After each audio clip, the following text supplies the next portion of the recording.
Everyone, I am Deepak Singh. आइए आज हम chapter number 3 class 10th introduction part का आगे वाला पार्ट देखते हैं। तो pair of linear equation in two variable, जिसकी हम ग्राफिकल मेथड ऑलरेडी देख चुके थे। यहाँ अलजेब्रिक मेथड देखेंगे जिसके दो पार्ट है, एक है सब्स्टिट्यूशन मेथड और एक है elimination by equity method. Substitution method को समझने के लिए आइए हम एक एग्जांपल देखते हैं। हमारे पास एक एग्जांपल है x - y = 2 and x + y = 8। इसे इक्वेशन फर्स्ट देते हैं, इसे इक्वेशन सेकंड देते हैं। नाउ फ्रॉम इक्वेशन फर्स्ट, हम इक्वेशन फर्स्ट से वैल्यू निकालते हैं। इक्वेशन फर्स्ट हमारे पास है x - y = 2। यहां से x की वैल्यू निकालते हैं 2 और y को ट्रांसफर करते हैं इस साइड पे। तो हमारे पास x यहां आया 2 + y।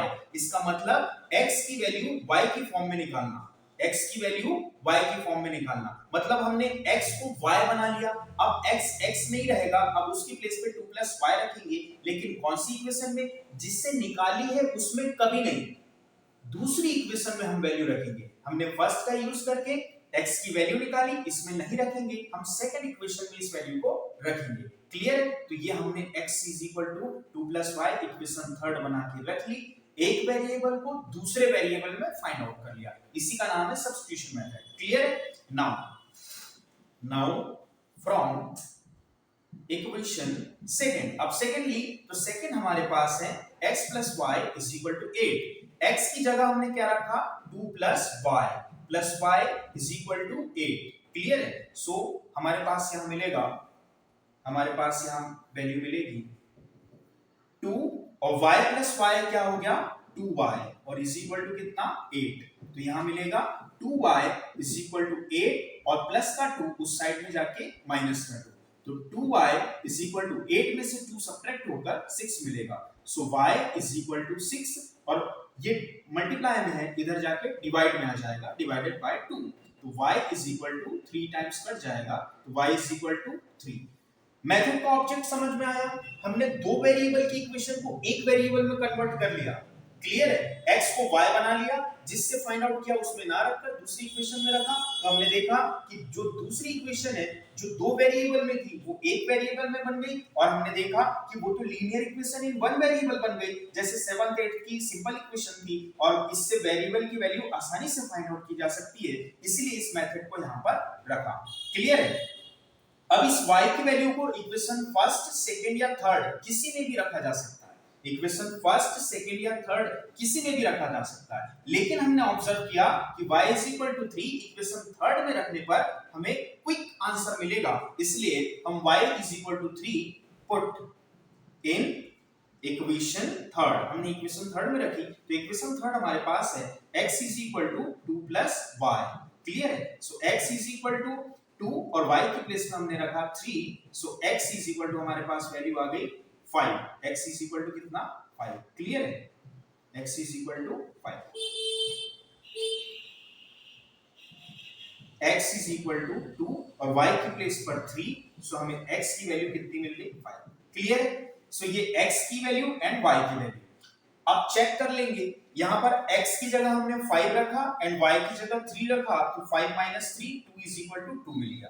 यहां x की जगह हमने 5 रखा, y की जगह 3 रखा, तो 5 + 3 हमें 8 = 8 मिल गया। तो ये सब्स्टिट्यूशन मेथड है जिसमें एक वेरिएबल को दूसरा वेरिएबल बना लिया जाता है, और दूसरे इस वैल्यू को जिस इक्वेशन से फाइंड आउट किया है उसमें ना रखते हुए दूसरी इक्वेशन में रखते हैं, ताकि दूसरी जो हमारी इक्वेशन है वो एक ही वेरिएबल में कन्वर्ट हो जाए। और हम जानते हैं 7th और 8th क्लास में हमने सिंपल इक्वेशन सॉल्व करी है, जिससे उस वेरिएबल की आसानी से वैल्यू फाइंड आउट की जा सकती है, और उसकी वैल्यू फाइंड आउट करने पर इक्वेशन थर्ड आसान इक्वेशन है, सिंपल इक्वेशन है, उसमें पुट करने पर हमें दूसरे वेरिएबल की भी वैल्यू फाइंड आउट आसानी से हो जाएगी। तो ये सब्स्टिट्यूशन मेथड थी। आइए देखते हैं एलिमिनेशन ऑफ इक्वेटिंग मेथड।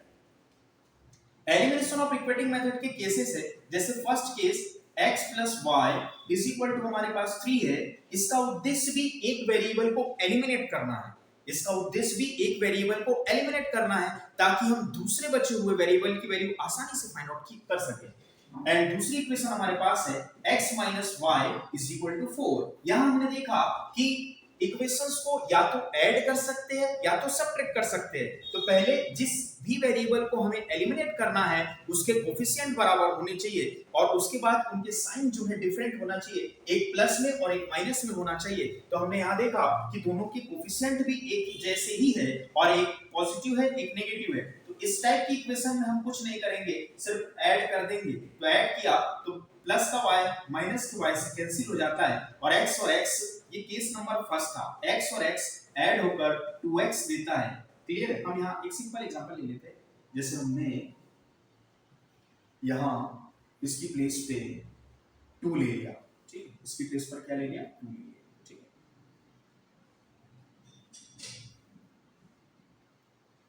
ठीक है 2 ले लिया तो x और x 2x हो गया, y से y कैंसिल हो गया, इज इक्वल टू 4 and 2 कितना हो गया 6। तो यहाँ से x की वैल्यू आराम से हम निकाल सकते हैं, आसानी से निकाल सकते हैं क्योंकि एक वेरिएबल हमारा यहाँ पर एलिमिनेट हो गया। So x is equal to 6 divided by 2, so x की वैल्यू निकल जाएगी यहाँ पर 3। क्लियर? इस x की वैल्यू को चाहो तो इक्वेशन फर्स्ट में रख दो या चाहो तो इक्वेशन सेकंड में रख दो, जिससे हमें आसानी से सेकंड वेरिएबल की वैल्यू मिल जाएगी। तो पुट इन इक्वेशन फर्स्ट में रखा तो x plus Y is equal to 2 है, x की जगह 3 plus Y is equal to 2, so y is equal to 2 और 3 इस साइड जाके माइनस का 3 हो जाएगा। So y is equal to 3 minus 2 1 बचेगा और बड़ी क्वांटिटी का साइन आएगा। क्लियर है? सो हमारे पास x की वैल्यू एंड y की वैल्यू, हमारा उद्देश्य है एक वेरिएबल को एलिमिनेट करना। यदि इसके कोफिशिएंट बराबर नहीं है तो पहले कोफिशिएंट बराबर करना है, फिर साइन बराबर नहीं है तो एक को प्लस में एक माइनस में बनाना है। यदि दोनों पर पहले से ही प्लस माइनस है तो हम इसे क्या करेंगे ऐड करेंगे, और यदि दोनों पर प्लस प्लस है तो क्या करेंगे सबट्रैक्ट करेंगे। आइए चेक करते हैं कोई भी इक्वेशन यहां से उठाई, x की जगह हमने 3 रखा, y की जगह -1 रखा तो 3 - 1 2, x की जगह हमने 3 रखा, y की जगह -1 रखा, -1 पहले से ही है तो x की जगह 3 एंड y की जगह -1 और माइनस पहले से है तो 3 + 1 4 इज इक्वल टू 4। तो ये एलिमिनेशन ऑफ इक्वेटिंग मेथड का फर्स्ट केस था। क्लियर है? एलिमिनेशन ऑफ इक्वेटिंग मेथड का फर्स्ट केस था। आइए सेकंड केस देखते हैं।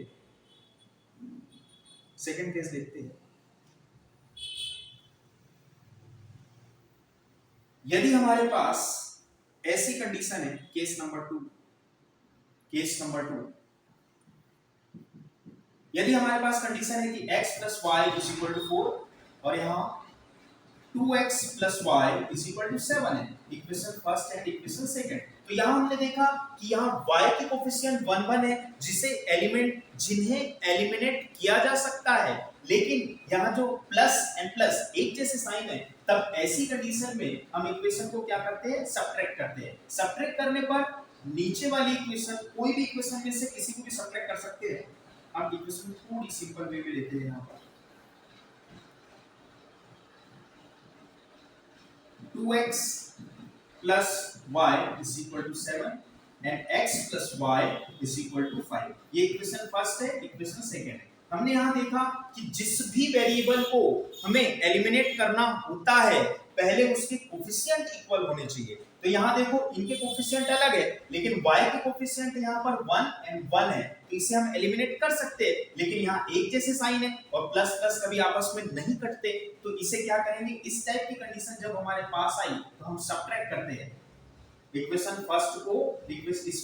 फर्स्ट से सेकंड को क्या कर देंगे सबट्रैक्ट। सेकंड को सबट्रैक्ट करेंगे तो नीचे वाली इक्वेशन के जितने भी साइन है वो चेंज हो जाएंगे। यहाँ +y -y से कैंसिल हो जाएगा और 2x में से x गया, कितना बचेगा x बच जाएगा, और 7 में से 5 गया, 2x में से x गया x। अब ये वाली साइन काम नहीं करेगी, नीचे माइनस के साइन जितने भी है वो काम करेंगे। 7 में से 5 गया, कितना बचा 2, तो हमारे पास x की वैल्यू कितनी आ गई 2।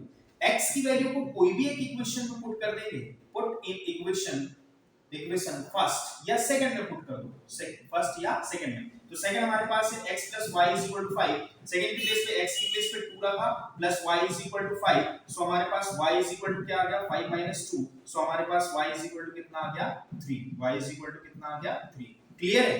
y = 3 चेक कर सकते हैं। x की जगह 2 रखा, y की जगह 3 रखा तो 3 + टू 5। x की जगह यहाँ पर 2 रखा तो 2 2 जा 4 और y की जगह 3 रखा तो 4 + 3 7 = 7। ये हमारे पास सेकंड केस था। नाउ थर्ड केस देखते हैं। थर्ड केस देखते हैं। यदि हमारे पास ऐसी इक्वेशन हो जैसे 2x + 3y 2x + 5y = 2 and x + 7y = 3। Clear है? ये इक्वेशन फर्स्ट है, इक्वेशन सेकंड है। तो यहां हमने देखा कि first of all we have to make equal coefficient. जिसे भी हमें एलिमिनेट करना है उस वेरिएबल को चुनना पड़ेगा।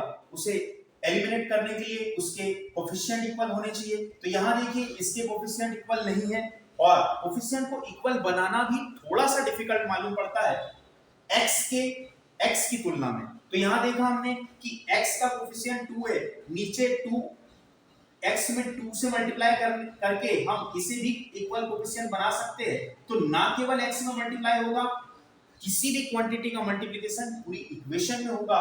तो हम इक्वेशन 2 को इक्वेशन फर्स्ट एंड इक्वेशन 2 को 2 से मल्टीप्लाई कर देते हैं। क्लियर? 2 से मल्टीप्लाई करने पर 2 * x, यहां भी 2 से मल्टीप्लाई करने पर 7 2 जा 14y। क्लियर है? और यहां से 2 से मल्टीप्लाई करने पर 6। तो ये बन गई हमारी इक्वेशन सेकंड। क्लियर? इक्वेशन कौन सी? थर्ड न्यू इक्वेशन बन गई। अब हम कोई भी एक्टिविटीज मल्टीप्लिकेशन, डिवीजन या सब्ट्रैक्शन करने पर हम नई इक्वेशन बना लेंगे, equation third, equation first, second. अच्छा, इक्वेशन लिखते क्यों है, उसको उसका नॉमिनेशन क्यों करते हैं? ताकि हम बता सके कि हमने सेकंड इक्वेशन में क्या एक्टिविटी करी है, क्या मतलब मल्टीप्लाई किया है या तो डिवीजन किया है, क्या किया है। इसलिए इक्वेशन फर्स्ट सेकंड उसका नॉमिनेशन कर देते हैं और एक नई इक्वेशन बनी हमारे पास, इक्वेशन थर्ड। अब इक्वेशन थर्ड में से इक्वेशन फर्स्ट को सब्ट्रैक्ट कर देते हैं। तो 2x ये कोएफिशिएंट बराबर होते हैं। याद रखें कि किसी भी वेरिएबल के कोएफिशिएंट्स को बराबर करने के लिए ना केवल उस वेरिएबल में मल्टीप्लिकेशन करना है बल्कि पूरी इक्वेशन में मल्टीप्लिकेशन करना है। तो हमारे पास 2 * x, थर्ड में से सेकंड को करेंगे तो थर्ड इक्वेशन हमारे पास है 2x।